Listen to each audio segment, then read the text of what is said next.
একটু মাচাং ঘরের ভিউটা আপনাদেরকে দেখাই।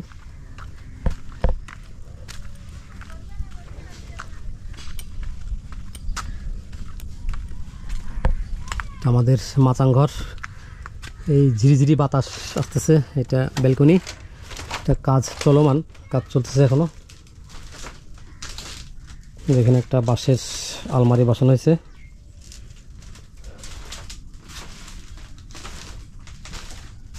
বাঁশের খাট, বাঁশের সোফা, এদিকে ওয়াশরুম দেওয়া হয়েছে।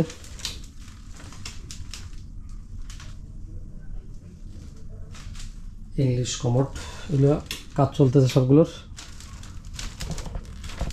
আর এই মাচাং ঘরের যে মূল ব্যালকনি, যেখানে বসে ভিউ দেখা যাবে, সেটা দেখাচ্ছি একটু আপনাদেরকে।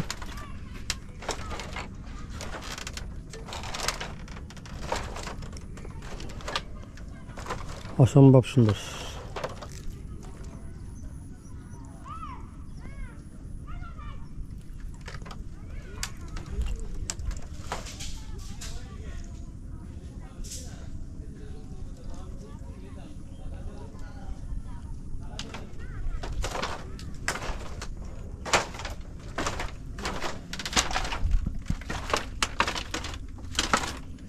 এখানে কাজ কমপ্লিট হয়ে গেলে সুন্দর মতো বসে চাঁদনি রাত এবং লেক ভিউ, পাহাড়ের ভিউ সব দেখা যাবে এখান থেকে।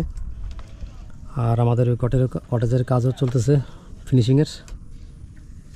আরেকটা বিষয় হয়তো আপনারা অবগত, আমাদের এই দ্বীপটা পানির মাঝখানে, চারিদিকে পানি, মাঝখানে আমাদের দ্বীপ।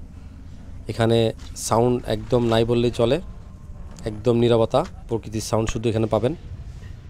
পাখির ডাক শুনতে পাবেন কিচিরমিচির, এছাড়া তেমন কোনো সাউন্ড এখানে নাই। আপনারা একদম প্রকৃতির মধ্যে ডুব দিয়ে থাকার মতো অবস্থা। এখানে সূর্যাস্ত, সূর্যোদয় দুটোই আপনি উপভোগ করতে পারবেন খুব সুন্দর মতো। আর এই পানিগুলো অনেক নিচে নেমে যাবে, এই যে এখন নামতেছে আস্তে আস্তে, তখন এটা অনেক উঁচা মনে হবে। এখন পানি লেভেলের কাছাকাছি বিদায় বোঝা যাচ্ছে না, পানি এখন আস্তে আস্তে নিচে নামবে, তখন অনেক উঁচু মনে হবে আমাদের দ্বীপটাকে। আর আমাদের এই যে ওয়াকিং স্পেসের দুই পাশে ফুল বাগান আমরা করতেছি, এটা 1 মাসের মধ্যেই আশা করি এগুলো কমপ্লিট হয়ে যাবে। পরিষ্কার পরিচ্ছন্নের কাজ চলতেছে।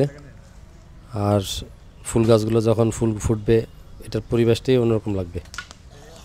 আমাদের বন্ধু পিয়ারু আমাদের জন্য রান্নাবাড়া করতেছে, আমরা বন্ধুরা কাজ করতেছি দ্বীপের সৌন্দর্যের বর্ধনের।